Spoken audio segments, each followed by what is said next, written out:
That's Retro Fandango. That's Retro Fandango. When it's Android over iPhone, and you can keep your stupid amiibo and always bashing on Nintendo. But that's Retro Fandango. That's Retro Fandango. Thanks, Retro Fandango. Oh, wow. Hello. Hello, How's it going? and welcome to the Retro Fandango podcast. Oh, we're going. What's that? Sir Alistair Cook. What was the name of that show? Was it that? Masterpiece Theater. That's what I'm thinking. Yeah. Okay. Welcome to Retro Fandango, episode number 203. I think that number's right. Cartridge Club this month is playing Zelda, Twilight Princess, Richard's favorite. Didn't they do that already? Didn't they do that already? I think you think that they have done every Zelda game already, but no, I guess not. They did the Majora's Mask. Right. They did A Link to the Past. They did the big ones like Ocarina of Time. I think they did Ocarina of Time. They did the original. I don't think they've ever done the original. I think they did those old games anymore. Did they do Zelda 2? Someone did Zelda 2. And then we play one Zelda game a year. Okay. There you go. That's according to Rocket Sauce. And they did Ocarina of Time. And did they do that new one, Breath of the Wild? I might have done that one. I don't know. Sometimes they do a new game. Sometimes. He said, they did do Zelda 2, and Rocket Sauce said it sucked. You know, I'm not a fan of Zelda 2. It's okay. I think if it was a different game, if it wasn't a Zelda game, I think I'd like it more. But the fact that they try to pass that off as a Zelda game. Beat the Bandy, beat the Duke. Head over to the Discord, over to the Retro Nonsense Discord, and over there you can play some Nintendo games for some points. You get some points if you beat Super Mario Brothers 2. You get some points. If you beat Rygar, you get some points. If you beat Contra without any continues, you get some points. And if you beat Super Ghouls and Ghosts, you get some points. You got to take a screenshot of your complete screen, and they'll give you points over there. And they're all playing over there, and they're having fun. And finally, the Barry Game Exchange is happening April 24th, 2022. This is the first Barry Game Exchange since the fall of 2019. We didn't do one all 2020. We didn't do one all 2021. 2022 is the year. So it's in Barrie, Ontario at the Eastview Arena. Sunday, April 24th. Doors open at 11 a.m. for the early birds and 12 p.m. for the general public. If you want an early bird ticket, the admission is $15. If you want to just show up with the general population, you get a discount. You can pay $10 to get in. But that early bird special, there's a huge race for everyone to get the good. There's always good games. There's good games throughout the entire day, but the super elite rare games. The more heavily sought after. Yeah, if you're a real collector, if you're a true collector, and you want a hard to get game, you're gonna want to get in early. But there's deals to be had throughout the entire day. If you're just looking for a bargain and a deal, well worth the $15. You get in there. I'm going to be selling a whole bunch of stuff. Pretty much everything over here. It's up for grabs. You sold all your stuff already. I still got tons of crap to sell. I can't. Still boxing things up. You know, that's what I think every time I take a bunch of stuff to the game shops. I'm like, all right, that's it. That's the end of it. I go looking through my closet. I'm like, still a little bit more. Look at this. We got Steven here congratulating us on episode 203. Oh, my goodness. Very nice. Very nice. I thought Steven gave up on the show for a while. Yeah, no, he's still around. You know, we're still making him. He still listens. That's the relationship. Oh, and by the way, at the Barrie Game Exchange, every entry I believe this is correct. Every entry, yes. Free entry. You get a free entry into a raffle for a PS5, but it's not free. It's included in your price. You got to be careful with the word free. If you pay to get in, at the end of the show, they're going to do a raffle for a PlayStation 5. So you're going to want to hang out till the end of the show if you paid to get in, because you got a chance for a PS5. Those are hard to come by. I was going to ask a question, but it's not even worth it. Well, how about you ask a question and I'll find out if it's worth it. I was going to say, is the PS5 real? Did they do that already? Yes, it exists. Yes, it does exist. And it's one of those things that, like, it's coming, but I don't know if it's just hearsay and rumor and stuff. Or no, it actually happened. It's actually here. It came out. A year ago now. Oh, over a year ago. Yeah, it's been around for a while. Look at that. Sauce has one. If you want a second one, come up to Barrie. I think the borders are open now. I think you can head on over to Barrie. You got time. It's April 24th. Steven says he's on spring break. There you go. Good for you. I haven't had spring break in a lot of years. And Sauce wants to know if I'm looking for anything at the Barrie Game Exchange. I am looking for sales to make them. Get the stuff out of here. Well, what's some of the big items you're bringing? What are people going to be racing to your table for during the early bird hour? I still need to sit down and go through everything. Mm-hmm. I mean, I should have brought the stuff I had upstairs. I got some Nintendo 64 games I'm going to be selling. I know that's going to break Rocket Sauce's heart, but honestly, if I'm going to play Nintendo 64, I'm just going to emulate it. So I got some of that. I can't remember what else. A whole bunch of stuff. I got Sega Saturn. I might just get rid of my whole entire Sega Saturn, just sell it all in one bundle. Because when was the last time you ever used it? It's been a long time, and it's just a finicky system. It's like the battery keeps dying on it, so I lose my my save stuff, and give it to someone who will want it. I don't know. Everything must go. I'm kind of done. I'm keeping like a core bit, like I'm keeping my Mega Mans and the Castlevania games and whatnot, but everything else. Yeah, that's what it's. Again, that's what I do every time I bring some stuff to the store. It's just my concept of what my core is shrinks every single time. Yeah. Gotta keep that core. Core's getting smaller.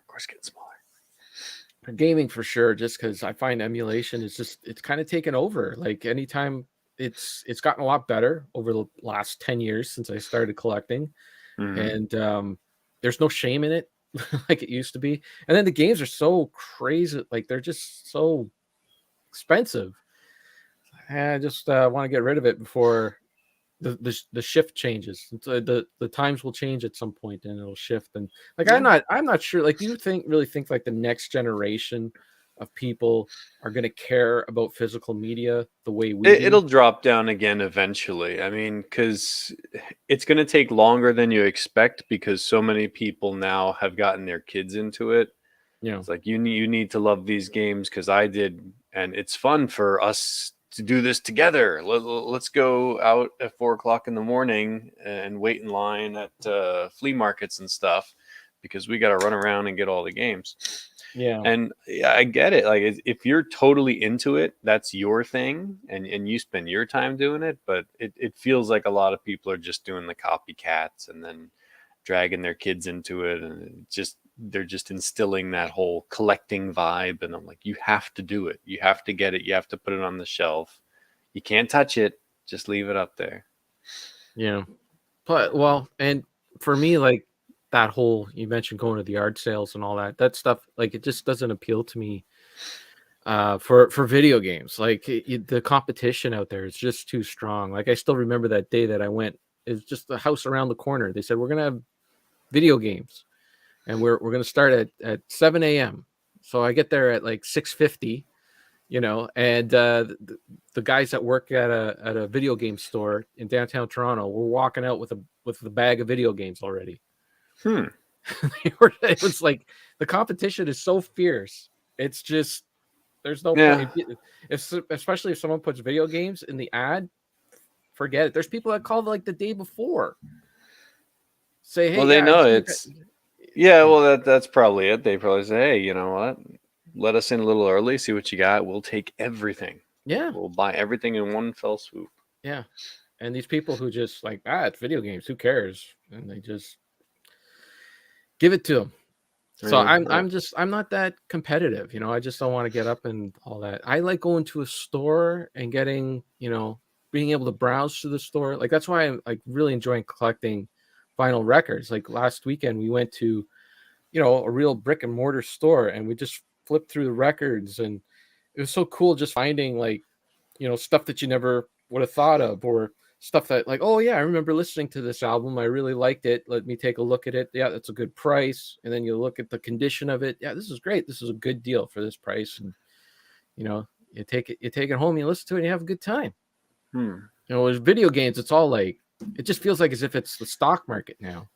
The game's up and it just keeps going up and up and up until it's out of reach. And yeah, I'm just done. Well, yeah, I guess when you can get to the part where the vibe is, hey, I want to play a game. Hey, that looks neat. Let me play it. And that's all there is to it. But there's all the, all right, I got to get there first. I got to reserve it. I got to, get there before everybody else. I got to make sure that I bring extra cash because I don't know how much more it's going to be than I think it is. And there's all this focus on the actual acquisition of the game, how to get the game. Well, look at this. So look at Sauce says I almost buy new games when on sale these days because retro is insane. But now he's focused on music CDs. Well, that's a revelation. Right on. Brick and mortar stores like Urban Outfitters. Yeah, I still don't know what that is. Someone saw my tweet. That's so good. Thank you, Dean, for seeing my tweet.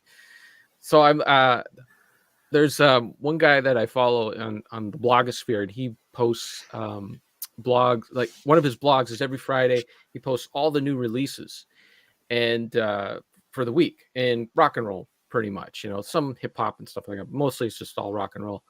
And one of the new releases was this group called the Linda Lindas, and it's they're 4 East Asian women from the United States, and they do like this retro rock and roll thing. So I played the one video that he posted and I liked it. So then I went over and streamed the rest, and I'm like, wow, this is really good. This album comes out today. All right, well, how much is it? Where can I find it? What's the thing? So I start looking for it. I can't find this album anywhere. Amazon doesn't have it. No one has it. So I just typed into Google, the Linda Lindas vinyl, and it popped up and it said it was on sale at this store called Urban Outfitters. I'm like, Urban Outfitters, isn't that like clothing? So I click on there, and sure enough, their website just has not just like hundreds of vinyl, but like vinyl that's exclusive to their store, which I never even heard. Like, what? I never even heard of this before. So now I got a whole new avenue of to discover, to find new vinyl. I couldn't even tell you what an Urban Outfitters is. Well, I thought it was a clothing store, but apparently it's one of those, I don't know, trendy stores. It just sells anything that's trendy. So vinyl, I guess, is trendy now. They also have cassettes. Ooh. Cassettes are ridiculous now, man. When we went to that store last weekend, they had their cassettes all on the they just had like a box of them right on the front counter, because they're so treasured now. You got to keep them, like before they used to throw them in the back and they would collect like so much dust because no one would look at them, but now they keep them up front. And they had like $30 for a new order cassette, $35 for a Pearl Jam cassette. I was like, this is insanity. I mean, I'm pretty sure you can still buy just blank cassette tapes. Yeah. Can't you just dub your own make it an actual mixtape or something. Look, what these are for is, I think they're for, because they sound like crap. I don't care. I get it. Garbage, right? It's what? So it's tickling that itch. It's just so they can go on their Instagram, and then they frame it up and they take a photo of it and they say, "This is an awesome cassette I got." Well, you know what? Sauce says he's strictly into CDs. CDs are a great thing to get into right now because you can get them dirt cheap. People are throwing them out. Still, like, you can find them for $1 or $2 or maybe even less. They're very, very, like, if you're into the thrifty collecting, they give me a reason to go into a thrift store. Really, I have no other reason to go to a thrift store other than to look at CDs and some DVDs. Yep. Yep. Yeah, I want to get away from all of the spending money on hard to obtain things. Yeah. You know, if I buy something, like you said, I just want to be able to buy the thing. I don't want to have to fight to get it.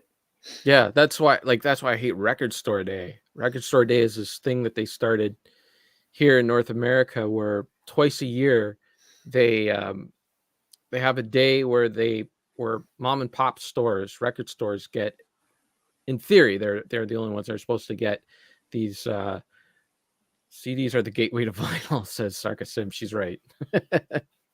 Well, I'm telling you, if you listen to a CD and the vinyl and you got a good setup and you play them back and forth, that's how I did it with Sarah, and it was like night and day difference.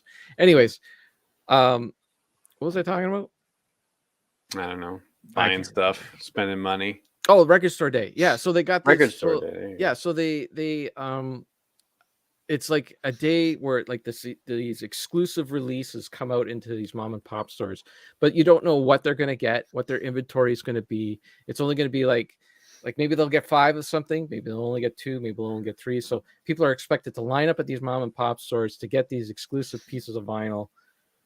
For what? I don't know. Like, here's the other thing with vinyl too, is like video games, like the older retro video games, the stock is pretty finite, right? They're not making any more Nintendo cartridges. You know, I know there are exceptions with some indie games and whatnot, but for the most part, if you want an original Super Mario Brothers 2 pressed by Nintendo in the 80s, there's only a finite number of them because they're gone. They're gone once they're gone.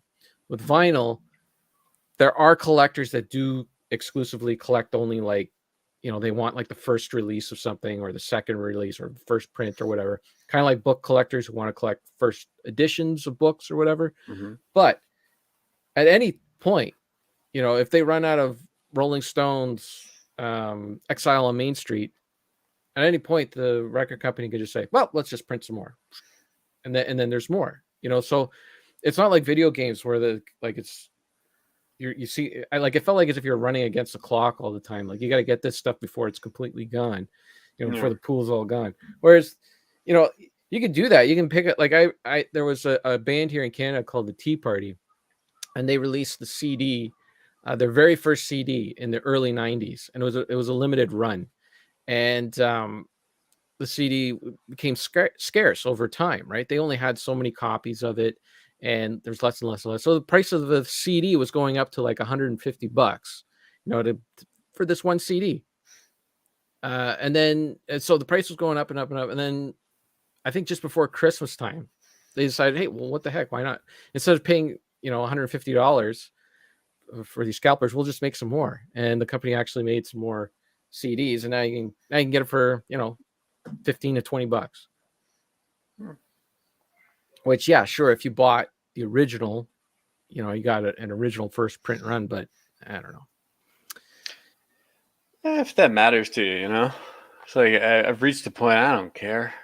If it's an original. I don't care if it's a first print. Oh, I don't. If I want to read the book, can I read the book? You know, does this need to be the original?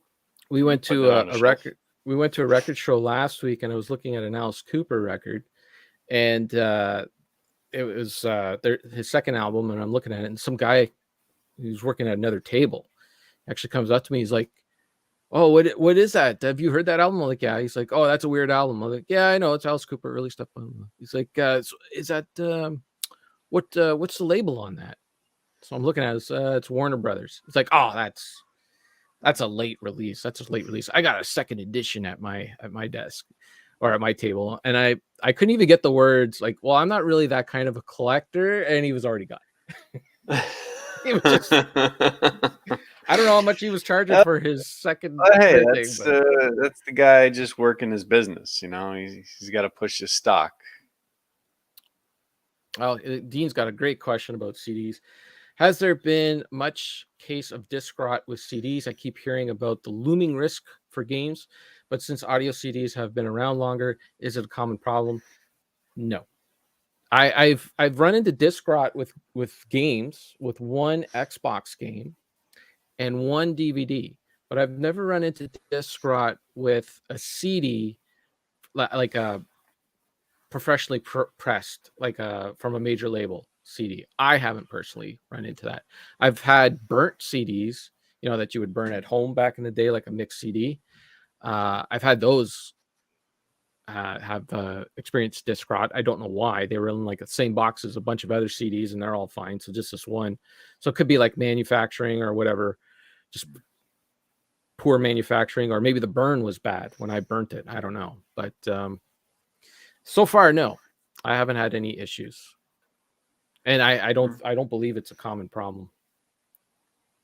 Sounds like one of those things people just say to scare you. Yeah. Well, this is the thing too with collecting, and I see this argument all the time about physical versus digital and all this. People are always worried about, you know, like they want to own it. They want to feel as if they own the product. That's their main reason for. They don't like digital because you don't really own it. It's in the cloud somewhere. I want to own something. And here's the thing. We're all just finite people. We're going to be gone sometime. You don't really own anything. You're only here.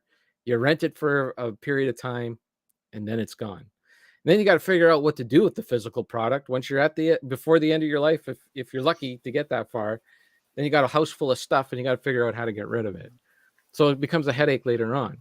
Like one of the guys on the Howard Stern show, he apparently had 6,000 records. 6,000 records. You know how much he sold it for? $3,000. I don't know what his collection was like. I don't know like how much, like if he had like premium stuff or whatever, but he sold it for 50 cents a piece. So if you're going to, excuse me, Jesus, pause for edit.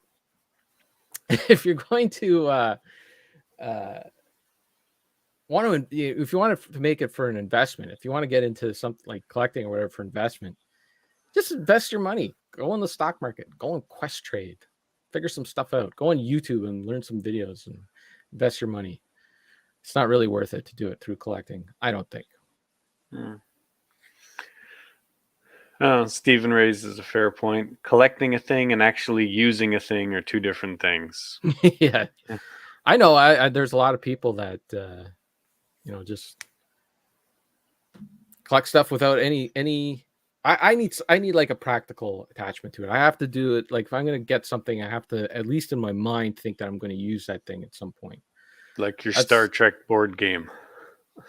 I have a feeling I'm going to, I asked Sarah, I said, are you going to play this with me? And she said, yes. So she better. Eventually. Yes. And Stephen also says CDs take up less space. Yes, it's true. Yeah, no, vinyl is not. It's not something to get into for. If you want to save on space, you might as well just buy digital. That takes up zero space. It takes up less space than CDs. They're not. It's not handy. It's not a convenient way to listen to music. You have to be really into it if that's the route that you go.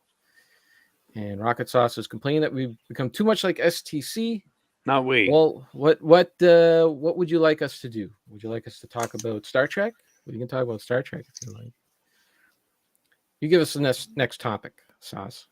I can talk about Will Smith. If you want, my Oscar prediction became true. I believe I predicted that Will Smith was going to punch someone on the Oscars. Hey, speaking of digital, Yesterday, Oh, my Epic burping. Sorry, Games. some air got caught in my throat. Sorry. Anyways, yes, Epic Games. Yeah, they got their new freebies up there, and there's a game I'm actually interested in playing. Well, And a I free can't game. remember the name. I can't remember the name of it, but it's free, and it's digital, and I'm excited about it. Let me get back on there. I don't remember the name of it, but the gimmick seems to be that it's one of those 2D platformers. But the gimmick is that your character can have some sort of fault. It's called Rogue Legacy.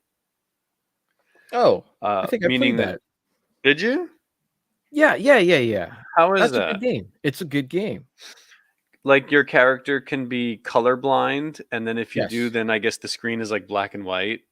And I'm Mhm. assuming there'll be some sort of color-related puzzle you have to try to accomplish despite being colorblind, or you can be nearsighted, farsighted, which affects, the visual of the screen and everything. I thought that sounded really neat. Yeah, I didn't play much of it, but what I did play, I did enjoy. It's one of those games I keep meaning to go back to, but I just haven't. But yeah, sometimes your character can't jump as high or whatever. It plays into the rogue element of the game. Mm-hmm. Yeah. And then, but you can carry over.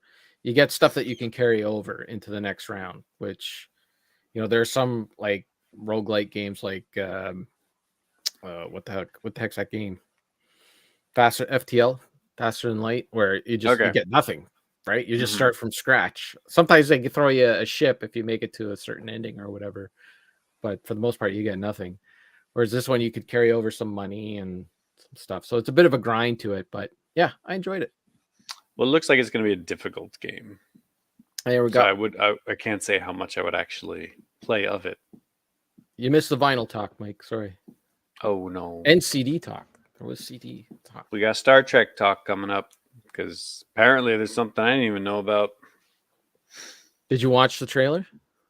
No, Oh my aren't goodness. they doing season 2 right now? That's how bad season 2 of Picard is going for them right now. It's going so poorly. They have to release a trailer for season 3 in the middle of season 2. Yeah, I don't think many people are watching it. I don't think it's from what I've heard on the Paramount Plus, which that's their exclusive place for Picard in the US. It does worse than reruns of CSI. So they're getting pretty desperate over there. So they during the season 3 trailer, pretty much it's just Picard sitting there, and then at the end of it, they show the name of everybody from the Next Generation. Like all the actors are coming back, except for Will Wheaton and Denise Crosby, her character's dead anyway. So I don't know. Spoiler alert for season 1. Yeah, I don't know why Denise Crosby still gets to latch on to Star Trek so much. She didn't last one season. Well, I wonder how much of that is that she didn't she wasn't good, or she left. I don't know. She was adamant. Well, she left. It was her decision to step away because she thought nothing much was being done with her character. The cast was kind of overstuffed. It was. Well, she wasn't wrong, but to make that sacrifice for yourself. But yeah, I mean, she could have stuck around because they ended up firing Crusher. So that's right. Yeah, that would have given her a little more breathing space, I suppose. But you weren't going to make Worf the Doctor. I don't know. That was an odd thing. That we'll have a Klingon on. Well, what will he do? Well, I don't. He'll have a red uniform and walk around. You got to make him the security guard. It just makes sense. Yeah, well, everything kind of smooth out. Season 1 was people weren't in the right spots yet. They didn't know what to do with everybody, and then make Geordi the engineer, Worf and security. Yeah, kick Wesley off. Yeah, I didn't. I liked Wesley. He was fine. I have nothing against young Wesley. Is a little annoying. Yeah, it doesn't make sense why he'd be hanging out on the bridge all the time. Yeah, that was a little much. Well, didn't even Shatner himself say he would have kicked him off? Yeah. So Anyways. that's serious. There really is a season 3 trailer, even though they're not done with season Not 2, done season which I 2. have not watched. Me neither. I just thought that was funny that they're just, let's start teasing season 3, even though season 2 is not even finished yet. And everything I hear from that season 2, it just sounds worse and worse and worse. It's not for me. What is for you? In less than 2 weeks, the final season of Better Call Saul starts. I can't wait. Mm-hmm. Oh, I hate the fact that it's the final, though. I want it to keep going. It makes sense within the context of... Yeah, I know. You get that. I want more, but think of how perfect it's going to feel, when it's all done. Yeah. Like, look at that. It's like no wasted time. Everything meat on the bone. That is true. That show, I don't think it's ever had an episode where it felt like it wasted time. Like there was, like in Breaking Bad, there was that fly episode that kind of felt like they could have just skipped that one. Other than that, it's still not bad. But yeah, I do really like that Better Call Saul. All the good from Breaking Bad is there, and then all the things that didn't quite work, they ironed out. It's the Kim Wexler show for me. Yeah. Well, especially this final season. Yeah. I wanted to go back and rewatch a bit of it, but I think I still remember pretty well where everybody was. I think I'm pretty good with that. Look at that. Mike and his friend Uncle Meat have Better Call Saul coffee mugs. Ooh. I want one. Come on. They could do a show with Saul in hiding. Right, they could do a show with Better Call Saul in hiding. Maybe. I don't know. Maybe, I think he's kind of done though, eh? Don't you think Bob Odenkirk's probably done? Like if you think about it, he's been playing the character since what, 2007? Well, yeah. I mean, he didn't even really want to do the spin-off because he'd have to step away from his family for a long time and everything, and they kind of convinced him to do it. I'm just curious if they're going to do anything else with the world. Are they going to have another spin-off, or it seems like it's probably it. I don't know. Well, they did do that movie with Jesse. Yeah. The El Camino one. So who knows? Mm-hmm. Who knows? They can't let Star Trek die, so you let the Breaking Bad universe die. Just keep it going. Well, they show how to do it properly. Finish it. Let it be done. Yeah. It's true that. Well, they do got that new Star Trek series, which I haven't seen anything from it. Strange New Worlds. Has that started yet? It hasn't started yet, but it sounds like something more that I'd be interested in. That it's, it's episodic. It's not serialized, and as far as I know, and it's supposed to be like Monster of the Week. Well, that's what they say, and that's what they said when Discovery was coming out. Like, it's going to be Star Trek, and that's what they said when Picard came out. Oh, it's going to be Star Trek. No, I don't want any more deep dives into boring characters, bland characters that are not angry characters. Everyone's just angry for no reason. Angry, bitter. It's like, the whole future of Star Trek world is... that doesn't... Well, we don't need that.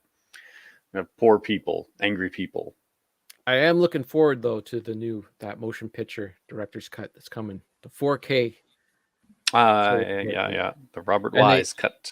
And apparently they've redone all the special effects once again. Mm-hmm. So I'm stoked for that. Dolby Atmos sound. Yes. Okay. Well, that's pretty much it. That's all I got. I went to see Alice Cooper. How old is Alice Cooper now? I think he's in his 70s. Mm-hmm. But it didn't seem that way on stage. He was friggin' awesome. I had never seen a show quite like the kind that Alice Cooper puts on. He puts on a performance. It's a very visual on-stage performance. And he does everything from all eras of Alice Cooper, from the very beginnings all the way to his latest album. And there you go. He's 74. Alice is 74. Now I was so far back, that I couldn't tell how old he was from back there, but it didn't matter. But like it's because I went with Bill and Sarah, and we got tickets, and we sat in the what's that upper part called? The balcony, up in the balcony. Mm-hmm. It was great sitting up there because we got to sit for the entire show. You look down at all the people in the lower level, and they had to stand throughout the entire thing. Whereas we were like 2 rows back from the front of the balcony, and we got to sit for the whole thing. Of course, we stood at the end, because you got to give them a standing ovation. But other than that, it was nice. It was nice being able to sit back there. And first time I've been to a show, another show I went to, first time since 2019. Mm-hmm. It was good. It was good to get out there again. Are any of his fans 74 years old? I can't think of anyone there that was older than us. No, there was a few like 50, 60-year-olds, I guess, kind of. Yeah, there was a few that were older, but not 74, I don't think. But maybe in this time that we're in right now, maybe not a lot of 74s are. Very true. And he does he comes out like with a crutch, right? Cane. He comes out with a cane. Okay. Yeah. But it's for show. Like he had the first thing he had was like one of those, the whip the horse, whatever those things are. The bridle thing. Yeah, sure. He had one of those, and then he had his cane and all that stuff. But it wasn't like he was a cane, like had to come out with a cane. He was moving around like he was in his 20s. I've seen images of him on stage, and he seemed to always have like a crutch or a cane or something like that. It's a very I guess that's more it's his. It's a very visual show. So like he's constantly doing costume changes and all that, and he's like representing all the different eras and stuff like that. So like he's in leather at one point, comes out in a straight jacket at one point. He's got the top hat sometimes he doesn't. Also like it's almost like there would be like a set of 3 or 4 songs where it would require some sort of visual change in his clothing. But then like he had all sorts of acts, like he does this one song from one of the Friday the 13th movies, Man Behind the Mask. So Jason Voorhees comes out, and there's like teenagers on stage, and he's running after the teenagers and stuff. And there's the iconic The Ballad of Dwight Fry from one of his earlier albums, where he wheels out the guillotine and he chops off his head. It's good times, man. It was really good. Oh, and there was, so Sauce asked if we went backstage like Wayne and Garth. No, we didn't. But there were 2 people that cosplayed as Wayne and Garth, and they sat up in the front row. I got a kick out of them. Bill was kind of like, just cosplayers. He had like laser eyes on them. He didn't like them. But I just because they had better seats. I think so. No, actually, I enjoyed sitting back there. That was great. That was a great idea to sit back there. We did that for the Raconteurs. And we did have to stand for that show, but the chances that you have to stand, like you think like being as close to the stage as possible is the goal, but really when you have to sit up there, or like if you have to stand up there for the whole show, I don't know. I like to sit, and I had a nice view, got to see everything. It was good up there. I liked it. What about you? Do you ever go to shows? Have you ever been to a rock concert? No. Never been to one. Just no desire. No, I really haven't. That's very true. I have no desire. Wow. I think the idea of, if I want to hear a song, I could listen to it in my house, where it's nice and quiet, or go to a room filled with tons of people and noise and bumping into things and people standing in front of you and smelly people, and then try to hear it, and everyone next to you is like singing along or clapping or chanting and stuff. It sounds very distracting. Are you sure you're not 74? I've been 74 for quite a while now. I'm telling you, you're missing out then, man. Because seeing it as a performance live is completely different. It's not like a lot of bands, they cannot capture how good they are in the studio or on a record. Like it's just not the same. Like when we went to see the Raconteurs, they're an extremely loud band. None of that comes across on their records. No matter how much you crank it, they sound like a little mellow. When you see them live, it's like right in your face. And the band is playing so loud, doubt like it. anyone singing isn't going to bother you or anything. I don't doubt it. I do believe that it's a completely different. He's got you down. He's got you down. Steven Just because says, my definition of fun or what I enjoy is different. But you haven't tried it. I'm not. Well, that's the thing. I'm not interested. It's just like the Marvel movies. I'm not saying they're bad. I'm just not interested. Yeah, but at least you tried them. You watched some and you tried them. Yeah, so it's like, all right, fine. There you go. Okay, I see it. I'm not interested in going to a musical show of any kind. Oh, you're missing out. Yes, Calico. I can't remember. The Alice Cooper's wife. She was definitely the dancer.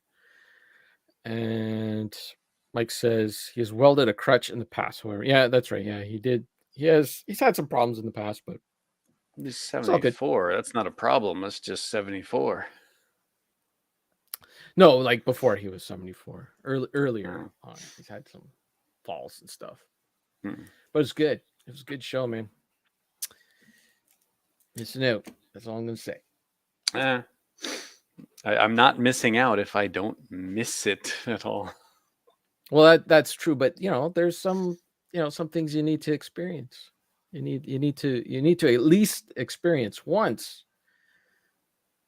I've been to concert halls. I've been to Broadway plays and symphonies and operas and things like that. Not the same. I understand that being there in the where all of the sound is being produced and everything, it's completely different. And how the band plays and how they interact with the crowd and I couldn't get past the noise and the other people having to be around large crowds. Look, I don't like people either. They're generally the worst. But it's like something you just kind of hold your nose and put up with just to get that experience. Just get that crack cocaine. Well, and then another artist I saw last week was Ron Secksmith. Maybe this show would be more up your alley because it was just an acoustic, just a guy with his acoustic guitar and piano. He'd move over to the piano sometimes. And this was a smaller setting. It was like 200 people, and a lot of old people at this one. I think we were definitely the youngest at this show, and that was an interesting experience for a different reason because he's more like the singer-songwriter genre, and people would just shout songs out from the crowd, and he would just play them, which is a lot easier to do. Like you can't really do that at an Alice Cooper show because everything's so staged and orchestrated, right? You can't just like switch a song. But when it's just a guy sitting there with his acoustic guitar and someone says, "Hey, play this song," he's like, "Yeah, okay, sure, I'll play that song." Just get right to it. And then he would like kind of change, like people shout out songs like, "Yeah, I forgot about that song. Maybe I'll learn it and do it at the next show," kind of thing. So you kind of felt like as if you were part of this ever evolving show. It was really interesting. Different. It was a completely different vibe, especially after seeing Alice Cooper. So now that you're able to get out there to more shows, this it you're just kind of like jumping right in because you had to wait so long. Well, we figure we only have a small window to actually get out there and see some shows because we have some family obligations and responsibilities coming up for the rest of at least the summer. So the idea is that we get in there for this little window and get to see some shows before reality comes crashing down on us and some things that have stayed on hold because of winter, and now that everything's thawing out and that we're gonna have to take care of some things. So so that was our thought process, and a couple of opportunities came up to see a couple of shows, so we went for it. Cool. I didn't see any shows. I did watch some movies though. All right, let's hear it. I got my list. I didn't write it down though. I got it on my phone. Give me a minute here. I did. Hang on. What did I watch? I did go through and I started watching the Death Wish movies because I had never seen the first ones. You know So what? I watched. There you go. See, I watched. that's a totally different experience. You'd say watching a movie at a theater compared to watching it at home, right? Yeah, but I prefer to watch them at home. Sure, but you've had the desire to I want to go to the theater to see that Godzilla movie because I want to say I've been to a theater to see a Godzilla movie in Japan. You've had that. You've said that before. I've said that before, but I never did it. But you wanted to. Yes, watching a movie, people are generally quiet for the most part. Well, it's the same thing. It's not people don't speak the dialogue along with the actors as my they're point doing is it. made. My point is made. Seeing a movie in the theater is a completely different experience than watching it at home. My point is made. Thank you very much. I watch my movies right here. I win that round. Thank you. I saw Death Wish and Death Wish 2. And, Excellent movies. What's his name? Jeff Goldblum. Yes. And Lawrence Fishburne. That's right. They all got creeps. That's where they got their start. Oh my goodness. They're both terrible people that assaulted, raped, killed Charles Bronson's family. Yep. I was very surprised to see them. Lawrence Fishburne, every time I see an early movie of his name is always different in the credits. Yeah. Sometimes he's Larry Fishburne. Sometimes he's Lawrence Fishburne III. It's it took him a while to pick one. Or maybe it was just because he got embarrassed of the movies he was in. It's I got to change my name. Maybe. I don't know. I could definitely see wanting to switch from Larry to Lawrence, though. Larry Fishburne. Yeah, if you want. Maybe that was after he did the Pee-wee's Playhouse. Larry Fishburne as Cowboy Curtis. Could be. I also watched Who Framed Roger Rabbit for the first time in a really long time, and I was surprised at just how much I remembered of that movie. Well, you've probably seen it a bunch of times. Probably. But that's the weird thing. I don't remember ever owning it as a kid. And I guess it would just show up on TV, or maybe I watched a video at somebody's house, but maybe the movie just stuck with me. I think it was on TBS a lot, if I remember right. There was some channel that aired it quite a bit. That was great. I really liked at the end of the movie when spoilers, when they kill the bad guy. And then all the tunes come out, and you got Mickey Mouse and Bugs Bunny and everybody, and they're just standing around a dead body at the end of the movie. They're singing. I know. They're all like, "Whoa, oh, look at this dead guy." I also watched Army of Darkness, the international cut, and I can't tell you why it's different from the theatrical cut. Apparently, there's 3 cuts of the movie: theatrical, international, and director's. I'm most familiar with the director's cut because that was the copy I owned for a long time. But I recently got one that has all 3. So I figured, let me watch that international cut. And I guess it's somewhere in the middle. A little more than the theatrical cut, but it doesn't have all the extra scenes of the director's cut. Yeah, it's longer than the U.S. theatrical version, but shorter than the director's cut, and includes the S-Mart ending. Yes, and I was happy to see that because I've always seen the director's cut ending, so that ending's pretty fun too. Yeah, so I was interested in checking that out. And then the really exciting one is I watched the Wolverine movie. The Origin Wolverine, X-Men Origin Wolverine. Yes. Oh boy, that's a big turd. Oh yeah, that it's movie a train was wreck. Something. Yeah, it's really shocking at just how clumsy and how cheap that movie looks. Because this was after they did the first 3 movies, right? Yep. And I know the third one was pretty bad, so maybe that dropped the budget a bit on the Wolverine movie. But he's got like cartoon claws. He's constantly jumping scene to scene. Like now he's here, now he's there.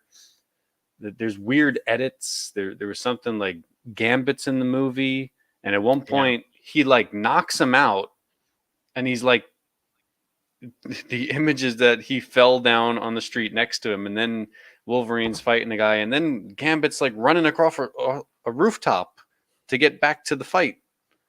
It's like, what happened here? I don't know. That movie was a mess. There are a couple of scenes I liked, but for the most part, it's just really weird. Very odd choices. And I never liked the origin that they gave Wolverine, of how he was like some sickly kid and Sabretooth's brother. It's like I liked Wolverine as the mysterious guy. Yeah, I didn't mind the adamantium part where he gets his, Oh, that's fine, but the whole like he had bone claws and stuff. I always thought that stuff was stupid. Yeah, well, I guess he was supposed to be. Well, I don't know. That kind of makes sense, right? He was supposed to be. He was born that way, right? He was born as a mutant. Yeah, but that was something they just invented very late in the character life, and they're like, well, let's give him a true backstory. Let's find out where he came from, and all that just felt like meh.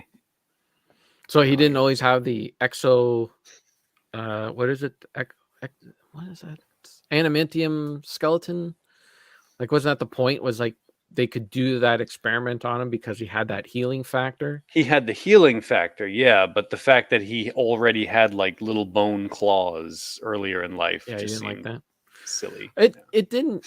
Like, I don't understand how they got it. Like, I get like the arms and stuff like that, but then like when you get into like the skull and like I don't know, did they plate? Is his skull like plated? I don't worry about that.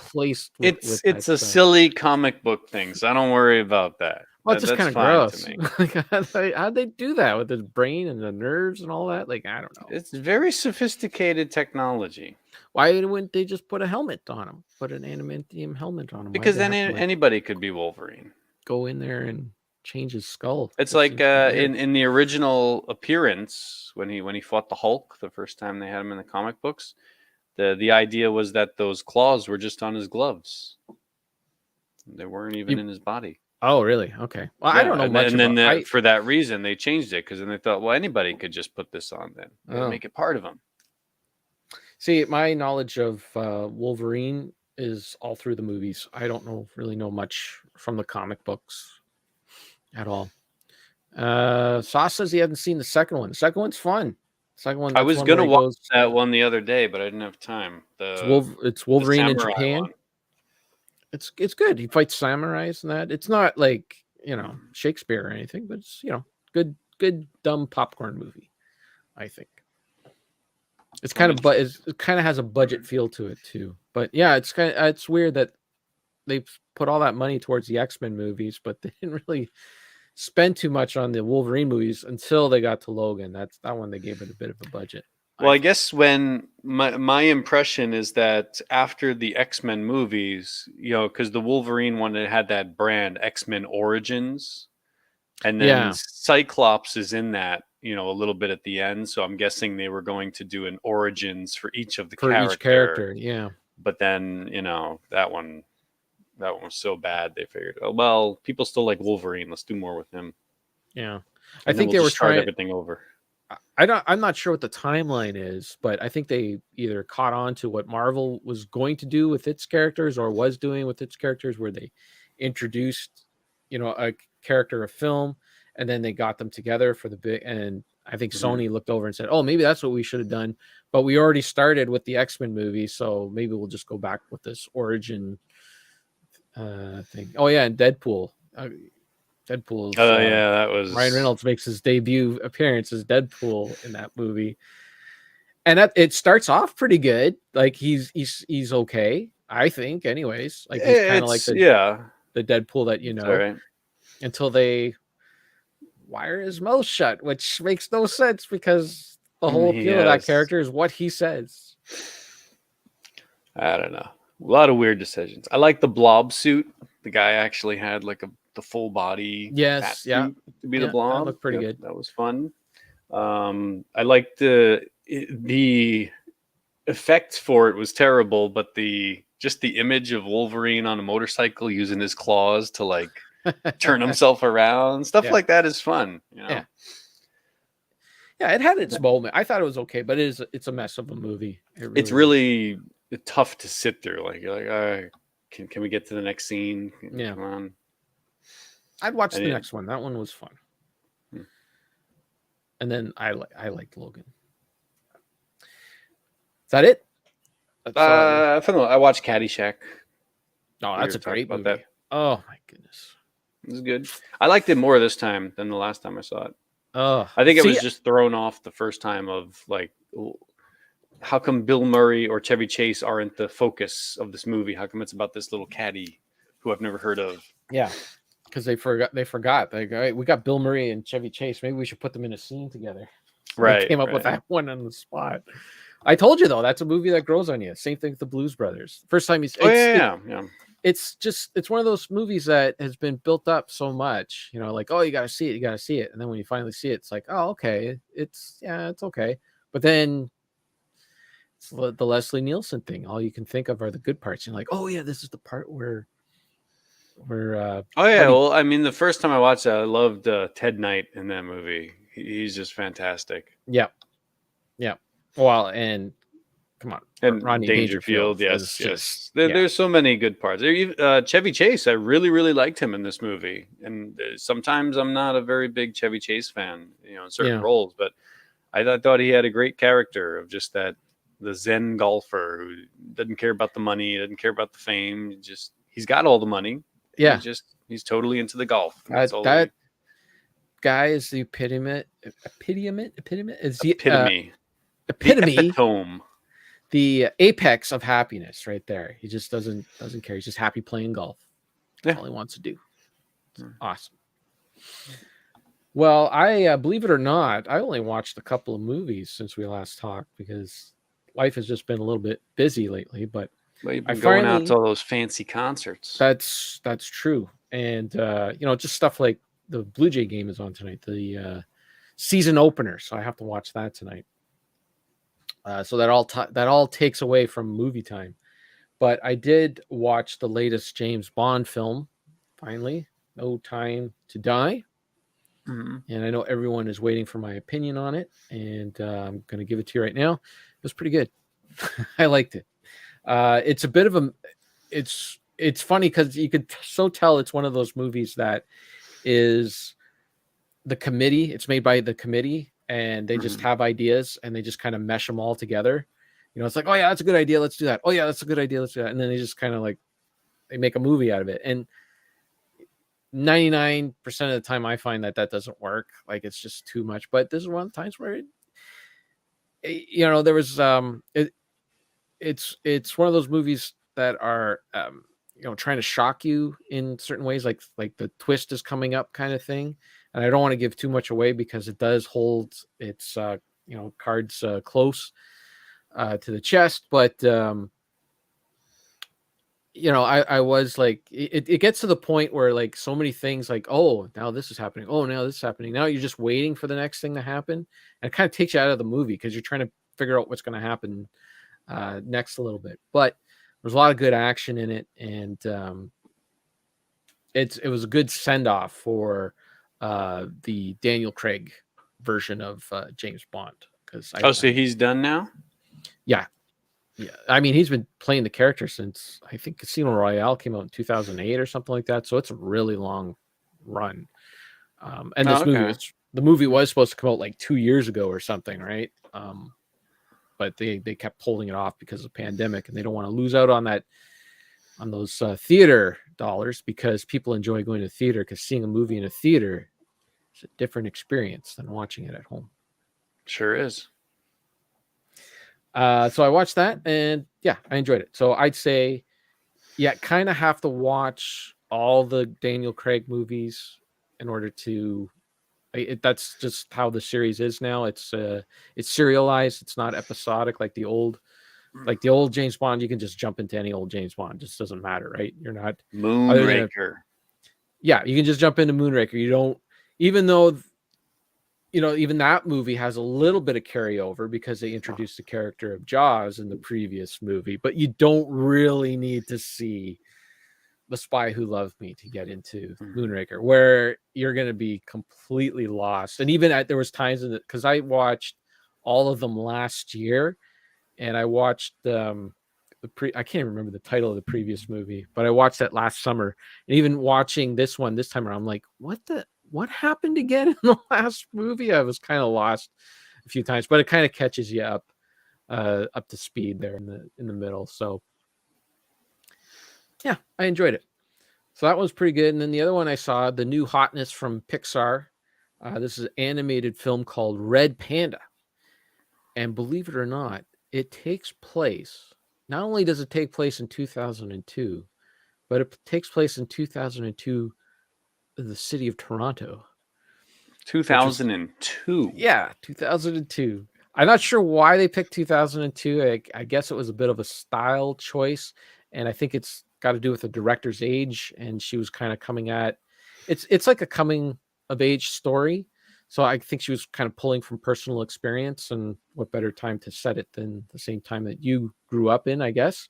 Plus, there's like a little bit of, they could have done a boy band thing now. There's like a little bit of a boy band element, but I guess buying tickets for a show and I don't know, whatever, it worked. Anyways, I watched all of the animated films that were nominated for Best Picture last year, and with the exception of one called Flea, which is not like, it was an animated film, but it was kind of like a half documentary movie where the guy was telling this incredibly sad story of his life, and they put it to animation in order to give a visual element to his story.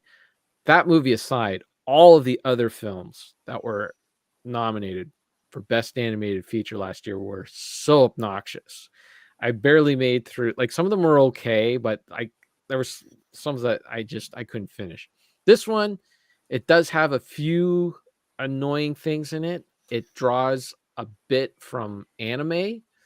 Like, there's like, the sparkly eyes thing when a character is in love with something, or, but for the most part, it's westernized, and I was able to enjoy it for the most part. So it's about this girl she's turning 13, and it kind of rips off Teen Wolf a little bit, because she turns into a giant panda. She turns into this, like, she just starts turning into this giant panda, this giant red panda. And, it turns out that it's a family legacy kind of thing. Her parents know about it and all that, and it goes on from there. So it rips off Teen Wolf.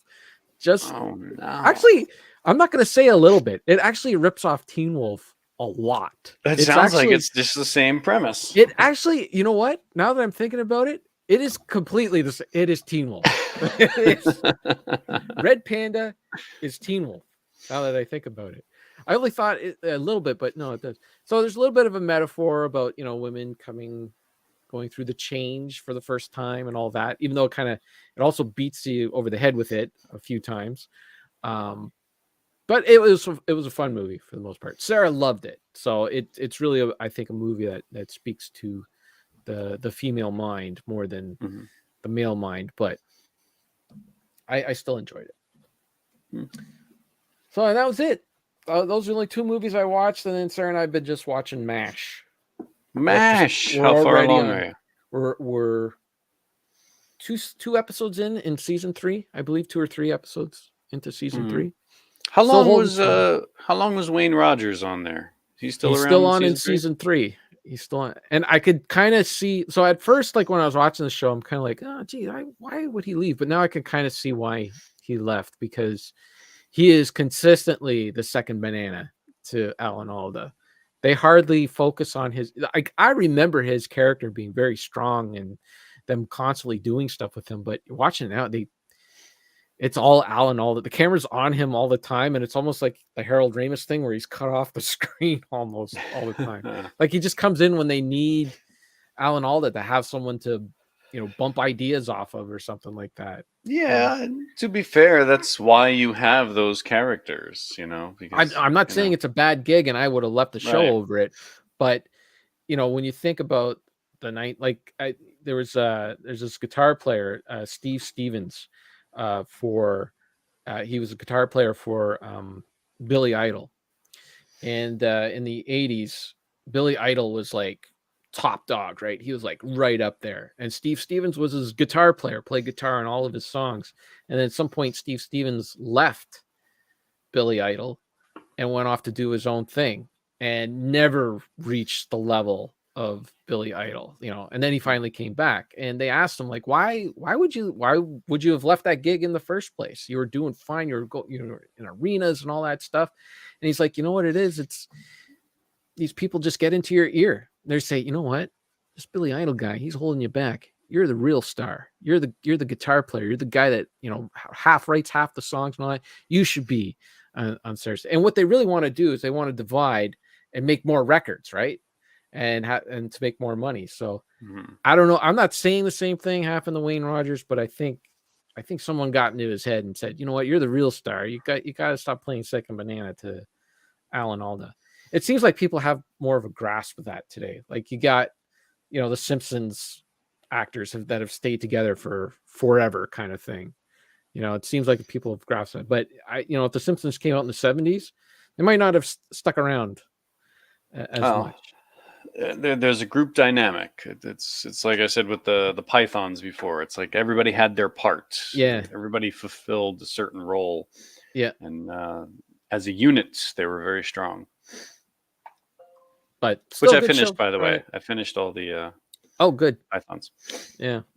I need to rewatch those later seasons at some point just to refresh because all the early stuff I have that's all in my brain. I don't think I need to rewatch all that stuff.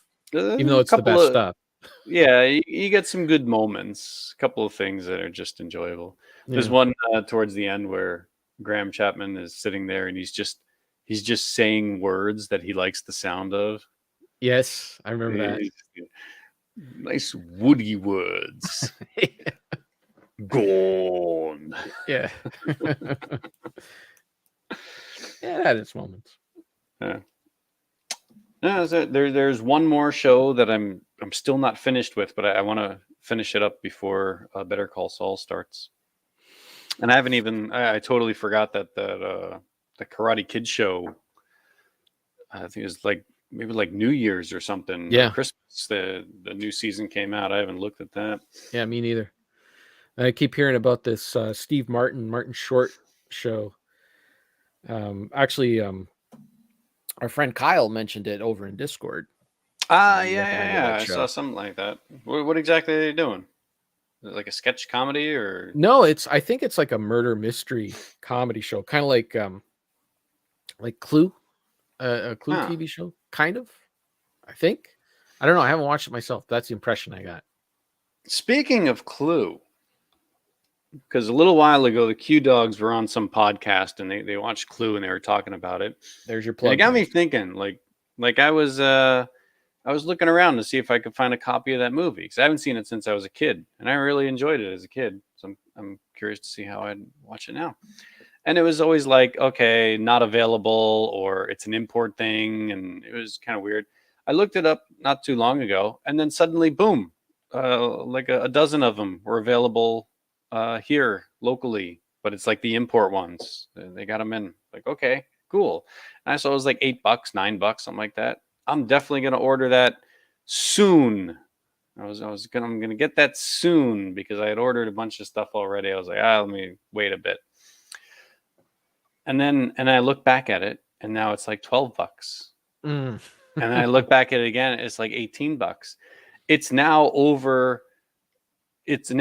more than double what it was a couple of weeks ago. What is going on with Amazon pricing? How do they just keep changing the prices day by day? I don't know. Some of it depends on the vendors because they got different vendors for different items. So when one vendor runs out, it goes to the next vendor, and that vendor has a different price than the other one. So supply and demand too, how many copies they have. That sucks. I thought it was on Tubi, but I'm just checking right now and it's not. Nah, your Tubi selection and mine are completely different. Some of Yeah. the stuff you've mentioned in the past, like what you get TV shows and things like that. Yeah. Yeah. It's all. No, I think you say the Rush Hour movies were on there before. Like nothing that mainstream shows up on Tubi around here. No? Oh. No. It's all like cults, probably public domain or Yeah, well, there's a lot of that. A lot of that. Let me see. What's on Tubi right now? Let's give Tubi a plug. I mean, what else are we going to talk about? We run out of stuff in the outline. From time to time. So Tubi right now, they're mainstream movies. So they got a mainstream movie thing. Oh yeah, I saw this. So Blade is up there right now. Yep. And then you got your Striptease, The Hangover, Mortal Kombat Annihilation. Really? Wow. And then it drops off a cliff to Spring Breakers, whatever that is. A Man Apart, Selena. Oh, you got Free Willy. We got Bryan Cranston in The Infiltrator. That might be good. Lethal Weapon 4. Sex in the City 2. You got real movies on there. Yeah. I mean, Tubi means business here, man.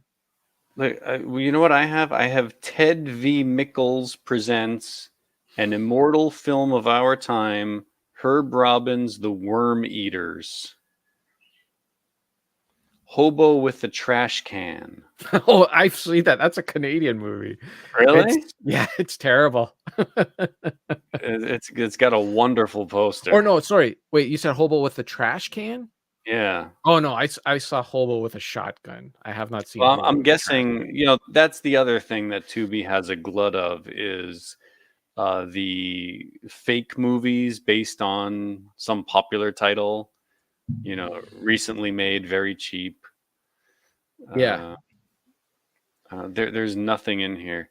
Jesus Christ Vampire Hunter. I've heard of that movie. The Donkey King. Like, there's just.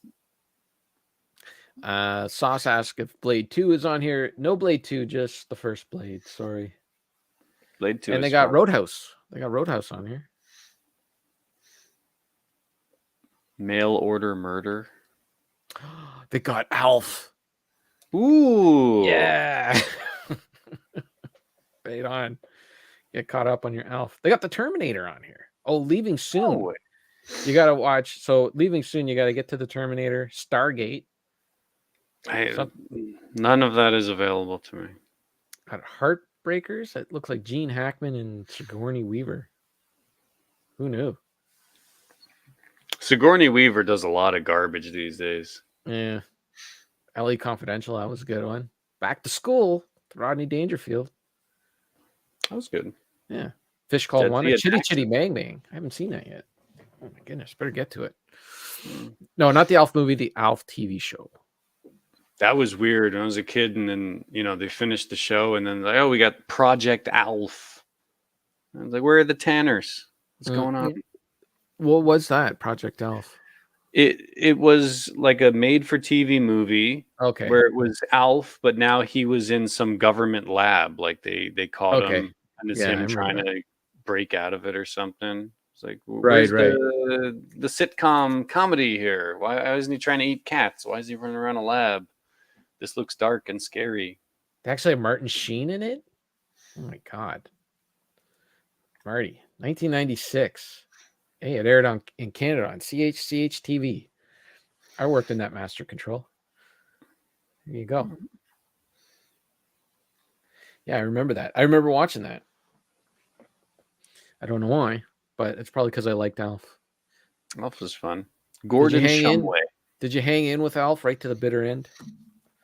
I can't give you too many details on episode to episode. I remember the intro more than anything because the characters would speak in the intro, but there was no voice, so you just lip read and see, the boys saying, "Hi, Alf."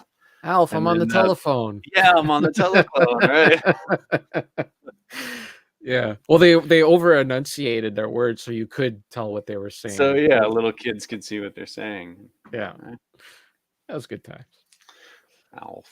Occasionally, I see that in the secondhand shops. There'll be like a DVD of one of the season 2, part 2, something like that. Yeah, I can't get the whole thing.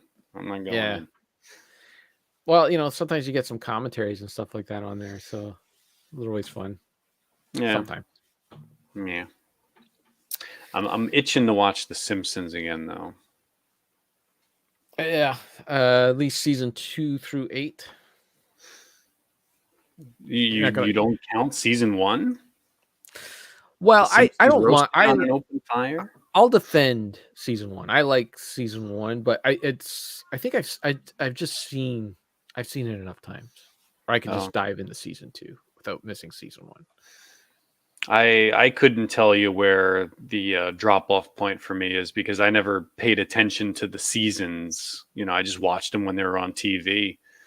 But 1990 to probably 2003-ish is where I kind of like fell off. And then... Yeah, it was probably the same. Like it was 2000, somewhere in the early 2000s. But I remember like the last episode that really had an impact was the grimy one, Frank Grimes. I don't know what season that was, but that was like the last episode I remember where people were actually talking about the next that was day. A good episode. And would actually, like, you'd hear, like, you'd be at work and hear over the intercom someone say grimy or whatever, something about grimy. Like it used to be like Simpsons everywhere. Like people, like you'd make a mistake and someone would say, hey, then it died off, Well, it's still alive on Twitter GIFs. Yeah, for sure. All right, Sauce is the Simpsons expert. He says 13 is where it gets really. See, he hates the first 2 seasons. He says you got to start season 3, go to 9. Season 2 is excellent. I think you got Mr. Buggerstrom in season 2, and there's a lot of good episodes of season 2. That's not skippable.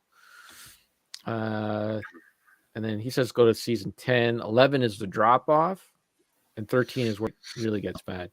I don't know. I haven't experienced like really bad Simpsons. I have no idea what like the past decade or 15 years or so has been like.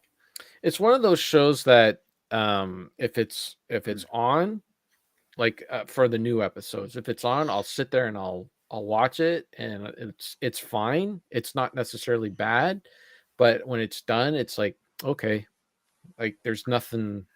Is it really bad, or is it just the fact it's that not you've bad. been seeing it like for your whole life, and it's like I've had enough. I saw this was months and months ago. Church the Game Grinder, who once tweeted that he doesn't feel as if the Simpsons has ever got bad. Just we all collectively got tired of it. And it hasn't changed. But I don't find that the new Simpsons has that. Like the older Simpsons had a little bit of a bite to it and its social commentary, where that seems to be missing now. Now it's just the stupid family that does silly things. It might be there. Like if you watch an entire season, and you might get an episode or two that it might be there. But from what I've seen, like it's just not like every episode had something to say, I think. Since Sauce says Simpsons Go to Rio is what killed it for me. I stopped watching after that. That's the Brazil one. Yeah, I remember that one being very weak. Go to Rio. Yeah, I do remember watching that. And he still watches Simpsons reruns on the treadmill. I need to get it on a treadmill. Let me tell you. Yeah. Yeah. What show is still killing it though is South Park. I'm still enjoying that show. My goodness, they still have their finger on the pulse of everything. Did I tell you about the Tolkien episode? How they? Yeah. Okay, so there's a character on the show. One of the kids on the show. It's the black kid, and the kid's name was Tolkien, like the Tolkien black kid, right? That was. I thought you were saying Tolkien, like Lord of the Rings. Tolkien. Well, that was the joke, right, is that okay? So the kid's name was Token, and the joke is like, to me, the joke was always that the show is so budget that they couldn't think up of a name for the black kid, so they just called him the Token Black Kid. And I guess enough people have complained about it, calling it out for being racist or whatever, that they decided to change the kid's name from Token to Tolkien. But they did it in a way where, they did an episode where one of the characters was calling him Token, and he's like, wait, is your name Token or Tolkien? And he's like, Tolkien. My parents are huge Lord of the Rings fans. So then they turned it around. It was kind of like, like that old saying, or that old joke where the woman goes up to the guy who wrote the Oxford Dictionary and she says, I can't believe you put all those dirty words in the dictionary. And he turns around and says, I can't believe you looked them up. And they kind of did like a similar joke where it's like, no, the character's name was always Tolkien. You're the friggin' racist for thinking that it was Tolkien, right?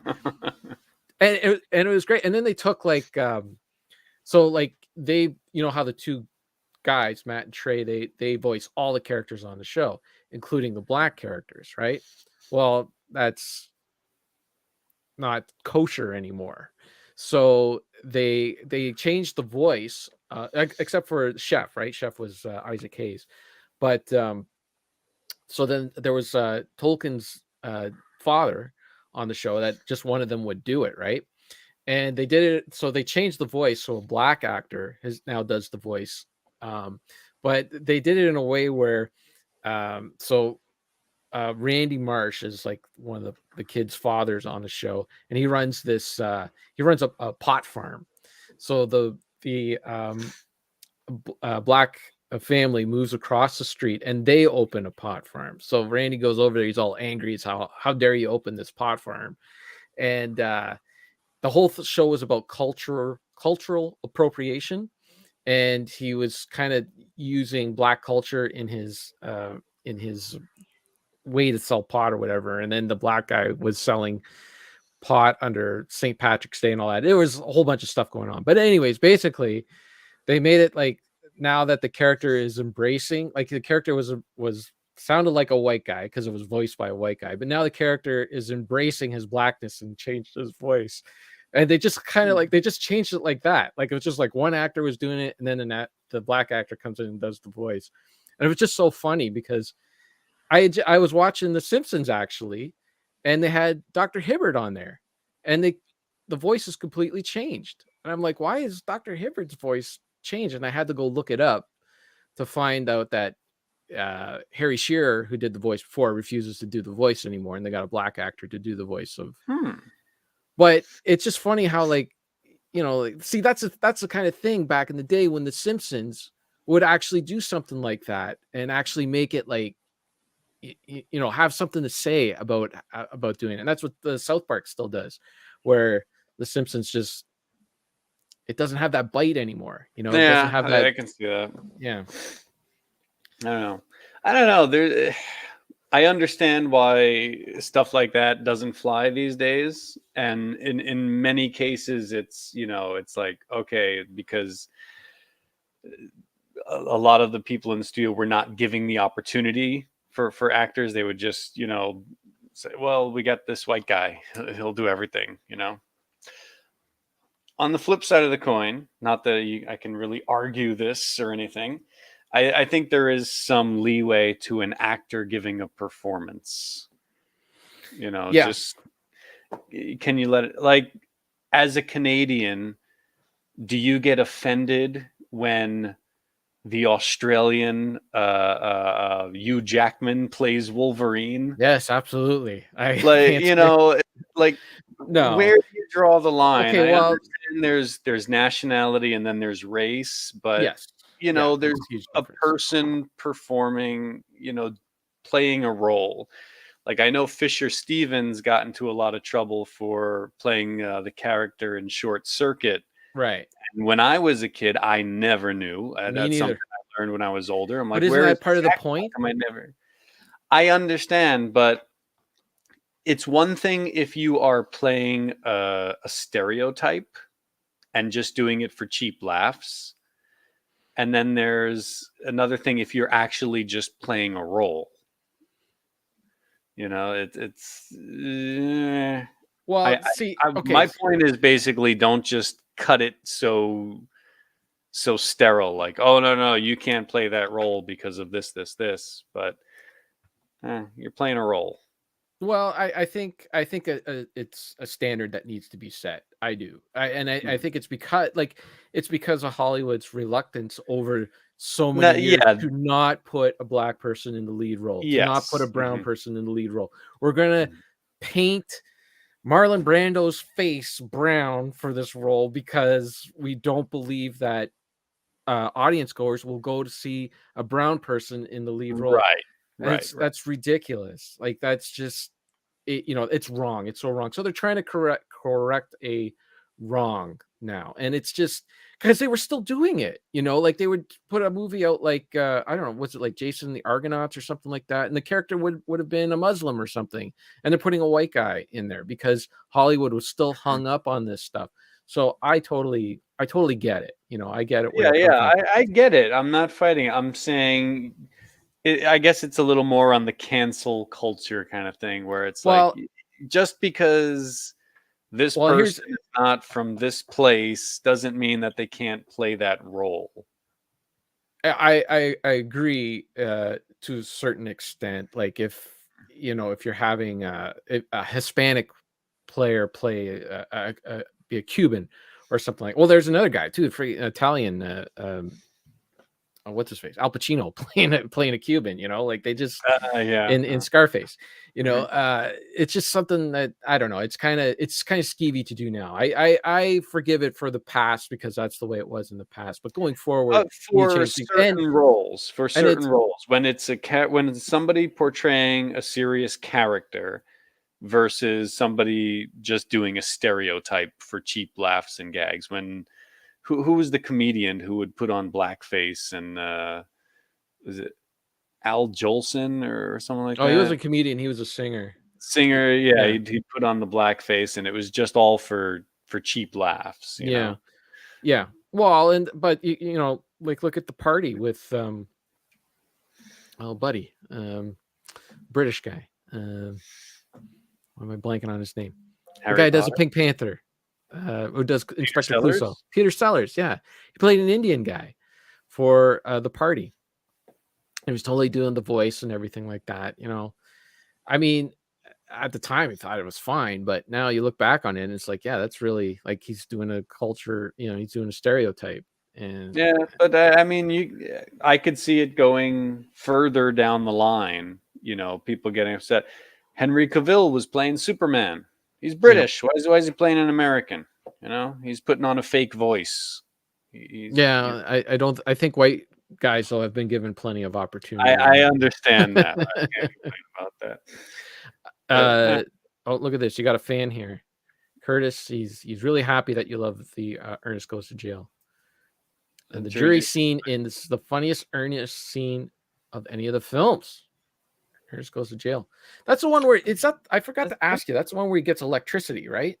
He becomes Electro Man. I haven't seen that since. That really was great. Curtis, you bring up an excellent point that I don't think I mentioned in the previous episode of just how talented Jim Varney is at what he does, at his style of comedy. A lot of the reviews I see are so negative because they say he's just mugging for the camera. But he does it in a really intelligent way. Like he knows his shtick. And there's one scene where he's chewing on the pen. He's getting the ink all over his face and everything. Oh, I remember that. Yeah. And he has great control over, the appearance. He's not just, making silly faces. You can tell when somebody makes silly faces and they're trying to get a laugh and they just don't have any charisma about it. It just falls flat. But even when he plays the other character, the villain who he's like swapping places with, he becomes a completely different character. He's really great. Jim Varney was a genius regardless of the film's quality. I think the quality was just right for that movie. Cheap laughs in a semi-cheap kind of way. All right. Ernest Goes to Jail, great. Well, just to get back on our previous topic, just for a second, I just want to say that clarify, Harry Shearer did not want to do Dr. Hibbert anymore, so that's why I think. And same thing with the other guy not wanting to do Apu anymore. The actors don't want to do it, and I can't blame. Like, why would you even want to do a role like that? I understand changing, keeping up with the times. So what? They got new voices for both those characters? I don't think Apu is on the show anymore. I don't know. I haven't watched it enough. I just saw Really? Dr. Hibbert with a different voice, and I was like, "Why is this happening?" And when I looked it up, I'm like, "Oh yeah, I guess." It makes sense because it's one, like you said, it's in the past there was a standard. It doesn't mean that it was right at any point, but you can say, "All right, that was it." But that kind of, I would give it some flexibility in that area, like sketch comedy or like an ensemble cast who does all the, various voices. At some point, it's just, you're just doing another character. There's some leeway there. Well, in a few thousand years, we'll all be different shades of brown anyways, because we're all intermixing and we're all banging each other, and everybody will have a little bit of every race inside of us, and it's all not going to matter. And they're going to look back on this era of time and they're going to say, man, people were crazy back then. They were crazy. There are comedy shows here where everybody's Japanese, but then they want to play a foreigner, so somebody puts on like a big pointy fake nose and like a blonde wig. Yeah, well, white dudes are fair game, man. it's and you know what? Like we deserve it. I don't care. Go for it. I don't care. Canadians are fair game. We're good. We're happy. We're not repressed. That's the difference. We're not a repressed people. It's okay to make fun of us. I say there's no restrictions on comedy. If there might have be to be the wrong venue. And you might get slapped for it, but there does have to be leeway. There does have to be leeway. By the way, everyone's got the Will Smith thing wrong. I got it. I know exactly what happened. Everybody's got it wrong. I don't know if we have time to talk about it, but I'll just quickly say Chris Rock did not get slapped because he made a joke about Jada Pinkett Smith. Chris Rock got slapped because Will Smith laughed at the joke that Chris Rock made. And when he turned over and he looked at his wife, he said, "Oh shit, I better overcompensate for the mistake I just made." And he went up and did that. And I just think it's so ridiculous. Just so ridiculous. I do believe that the majority of the response was due to Will Smith's ego. It wasn't so much his wife got made fun of. It was someone around him got made fun of, and that affects him and his image. Yep. I don't know. He's never living this down. No, absolutely not. I saw today that they banned him for 10 years. It's like, just banned him, really? From the Academy Awards or any Academy events or anything like that. I'm like, go on to the next guy. It's not like as if his performance was that great in that movie. I don't even understand why he won an Oscar for it. I mean, the category was really weak. Nobody did a great job as far as I'm concerned, but whatever. Anyways, that's my take. You haven't heard anyone else say it, but you heard it right here. And look at that. People are dropping off like flies. They heard us talking about this. They're getting out of here. Well, I got to get out of here too. So don't forget to join our Discord. That's been hopping and bopping over there. Kyle's been posting his movie watches over there. We're talking about a little bit about Star Trek over there. It's been good times. If you want to join in, just hit me up for a link. You can hit me up at Canadian Grooves on the Twitter. If you want to follow this show, you can go at retro_Fandango on the Twitter. And if you want to follow Richard on Twitter, he is at he changed his name here, so I can't remember what his Twitter handle is. No, it's at the Ramvox. That's it. Was there anything else? No, we did the Twitter, Discord. That's it. Go watch a Jim Varney movie. Watch the opening game of the Blue Jays, home opener, and then after that, watch a Jim Varney movie. Doesn't matter which one. Your food is ready. I better go. All right. Goodbye, everybody. Bye.